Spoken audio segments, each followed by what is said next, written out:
நல்லதே நடக்கும். ஓம் நம சிவாயும். எல்லாம் அல்ல ஸ்ரீ வாராகியம்மன் திருவடி சரணம். உலகத் தமிழ் நெஞ்சங்கள் அனைவருக்கும் உங்கள் சுசரி ராஜ கணபதியின் அன்பான வணக்கங்கள். இன்றைய பதிவில் விருச்சிக ராசியில் பிறந்த நண்பர்களே, 30 ஆண்டுகளுக்கு பிறகு மீண்டும் மீன ராசிக்குள் நுழைய போகும் சனி பகவான், அதுவும் ராகுனுடைய சேர்க்கை வேற ஏற்பட போகிறது. மகா பனிஷா பிசாசு யோகம் உருவாக போகிறது. அதனால் உங்களுடைய வாழ்க்கையில் பாதை மாற வேண்டிய சூழ்நிலை உருவாக போகிறது. இனி செல்லக்கூடிய பாதையில் கிடைக்க போவது பதவியா, படிப்பா, பணமா, பட்டமா அல்லது வேலை தொழிலில் மாற்றமா? ஸோ தெளிவாக பார்க்க போறோம். ஸோ பதிவை ஃபுல்லா பாருங்க. இல்லை நம்ம சேனல் ஏற்கனவே விருச்சிக ராசியில பிறந்த உங்களுக்கு 2025ஆம் வருடத்தினுடைய புத்தாண்டு பலங்கள்ல பதிவிட்டாச்சு. பார்க்காதவங்க சேனல்ல போய் பாருங்க. கண்டிப்பா உங்களுக்கு யூஸ்ஃபுல்லா இருக்கும். மறக்காம நம்ம சேனலை சப்ஸ்கிரைப் பண்ணிங்க. கூட தர பெல்லைக்கான பிரஸ் பண்ணிட்டு பக்கத்திலே ஒரு ஆளுன்ற ஆப்ஷன் தவறாம செலக்ட் பண்ணிச்சுங்க. அவனை தான் நான் பதிவிடக்கூடிய அடுத்தடுத்த பதிவுகள் உங்களுக்கு உடனுக்குடன் நோட்டிபிகேஷனாக வந்து செய்யும். விருச்சிக ராசியில் பிறந்த நண்பர்களே, 2025ஆம் வருடத்தில் மிக மிக நல்ல ஒரு விஷயம் என்னன்னா, சனிவனுடைய பார்வை 10ஆம் பார்வை உங்கள் மீது 2024 விழுந்து கொண்டிருந்தது. அந்த பார்வை விலகுது.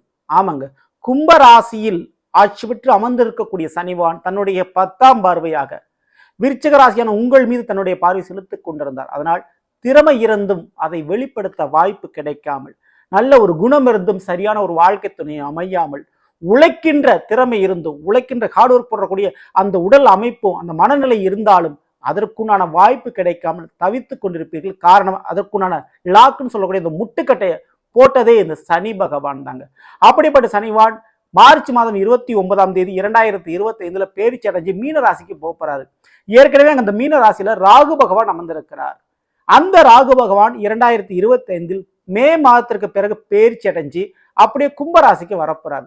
ஸோ இடைப்பட்ட இந்த மாதங்கள், அதாவது மார்ச் 29 மே வர சனி ராகு இந்த 2 கிரகங்களும் மீன ராசியில இருக்க போகுது. கிட்டத்தட்ட ஒரு 50 நாட்கள் இந்த 2 கிரகத்திலும் சேர்க்கை இருக்க போகுது. ரெண்டுமே அசுப கிரகங்கள். ராகுபான் போன ஜென்மத்தில் உண்டான பூர்வ புண்ணிய பலனை எடுத்து கொடுக்கக்கூடிய ஒரு கிரகம். ஸோ ராகு போல் கொடுப்பார் இல்லை, கேது போல் கெடுப்பார் இல்லை என்று சொல்வார்கள். அப்படி ராகுவன் கொடுக்கின்ற ஒரு கிரகமாக இருந்தாலும் அசுப கிரகமாக இருக்கிறார். நல்ல வழி கெட்ட வழி, நல்ல வாழ்க்கை கெட்ட வாழ்க்கை எதையும் பாரபட்சம் பார்க்காமல் கொடுக்கக்கூடிய ஒரு கிரகம் இந்த ராகு பகவான். கூட இப்ப சனி வேற இணைகிறார். விதிகாரகன். உங்களுடைய விதியில் எது கை நழுவி விட்டு போனதோ அது மீண்டும் கிடைக்க போகுது. ஸோ விருச்சிக ராசியான உங்களுக்கு 5ஆம் வீடான மீனத்துல இது நிகழுது. ஸோ 2 கிரக சேர்க்கை. ஸோ ராகு சனி சேரக்கூடிய இந்த சேர்க்கை தான் பிசாசு யோகம்னு சொல்லுவாங்க. அதிரடியான திருப்பங்கள் ஏற்படும். ஸோ கருணை, இரக்கம், விட்டு கொடுத்தல் போன்ற நல்ல ஒரு குணத்தால் உங்களுடைய வாழ்க்கையில நீங்க இழந்தவை நிறைய இருக்கும். அப்படி எவையெல்லாம் நீங்கள் இழந்தீர்களோ அவையெல்லாம் எந்த விதமான பாரபட்சம் பார்க்காமல் சனி ராகு சேர்க்கையின் மூலமாக மீண்டும் உங்களுக்கே வரும். உங்களுடைய உரிமைகள் மீண்டும் உங்களுக்கு கிடைக்கும்.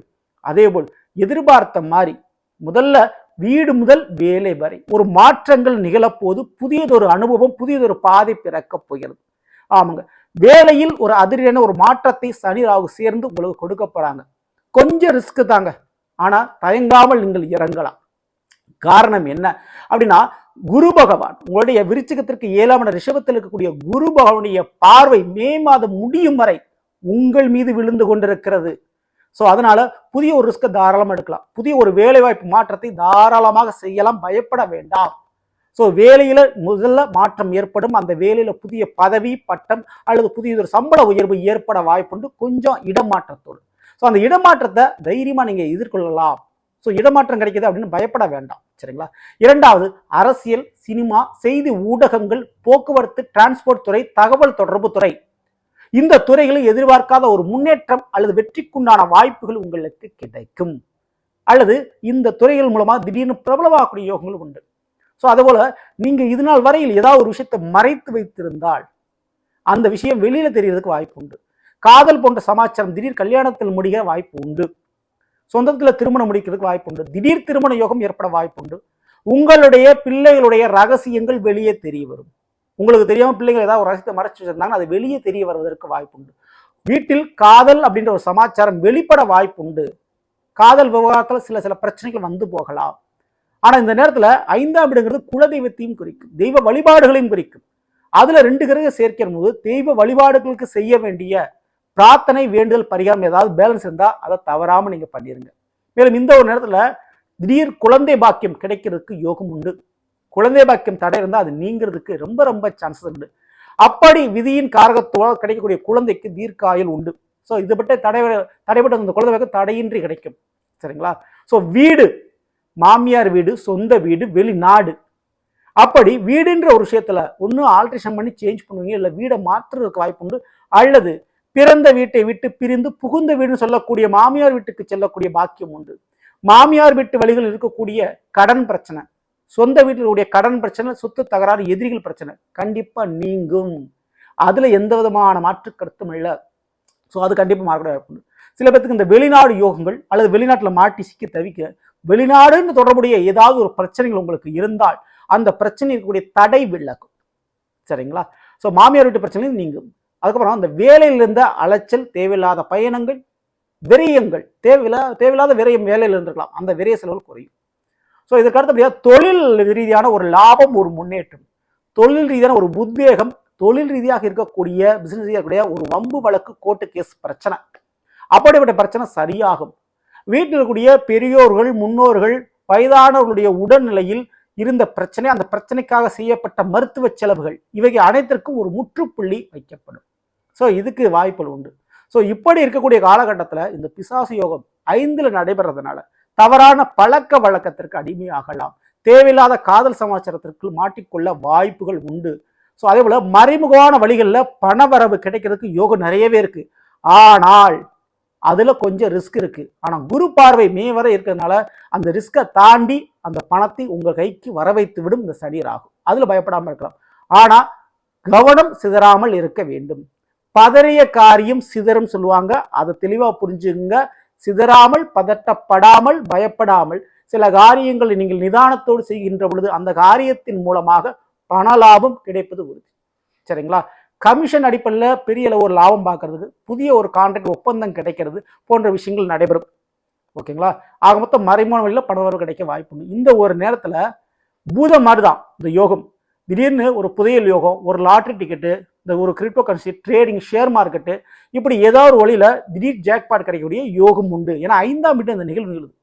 ஸோ எப்படி ஒரு புதையலை பூதம் காக்குதோ அந்த மாதிரி அந்த பூதம் விலகுகின்ற தருணம் இது. அந்த பூதத்தாலே அந்த புதையல்ன்றத, அந்த பெருமள பணம்ன்றத கொடுக்கப்படும். ஆனா கவனத்தோடு இருக்க வேண்டியது கட்டாயம். சரிங்களா? அதுல நீங்க தெளிவா நீங்க இருந்துக்குங்க. குலதெய்வ வழிபாடு தவறாம நீங்க பண்ணிக்கங்க. ஆக மொத்தம் நன்மையான காரியங்கள் அதீதமான முறையில் அதிரடியாக நடக்க போகிறது விருச்சிக ராசியில பிறந்த உங்களுக்கு. இனி உங்களுடைய வாழ்க்கையின் பாதை நிச்சயம் மாறும். இதற்கு முன்னதாக இருந்த வாழ்க்கை, இதற்கு பின்பதாக நீங்க செல்லக்கூடிய வாழ்க்கை வேறு என்றாக இருக்கும். அப்படிப்பட்ட வாழ்க்கையில் சரியாக பயணித்துக் கொள்ள வேண்டியது விருச்சிக ராசியில பிறந்த உங்களுடைய தலையாய கடமையாகும். தெய்வ வழிபாடும் நீங்கள் செய்த தான தர்மங்களும் உங்கள் பக்கம் நிற்கும். ஸோ அதை மட்டும் தொடர்ந்து பண்ணுங்க, விட்டுற வேண்டாம். மற்றபடி நீங்க பயப்படாம இருக்கலாம். சரிங்களா? ஸோ நல்லதுமில்லை, நாம் இன்றைய பதில் விருச்சிக ராசியில் பிறந்தவருக்குரிய பலனை பற்றி பார்த்தோம். நிச்சயமா உங்களுக்கு பயன்படுவதற்கு பிடிச்சிருந்த லைக் நண்பர்களுக்கும் உறவினர்களுக்கும் மறக்காமல் ஷேர் செய்யுங்கள். இதுவரை நம்மளுடைய சேனலை சப்ஸ்கிரைப் பண்ணாம இருக்கும், சப்ஸ்கிரைப் பண்ணுங்க. குறைக்கிற பெல்லைக்கான பிரஸ் பண்ணிட்டு பக்கத்தில் ஒரு ஆல் என்ற ஆப்ஷனை தவறாமல் செலக்ட் பண்ணி வச்சுக்கோங்க. மேலும் அடுத்த பதில் சந்திப்போம். நன்றி, வணக்கம். நல்லதே நடக்கும். சிவாயும் எல்லாம் அல்ல ஸ்ரீ வாராகியம்மன் திருவடி சரணம்.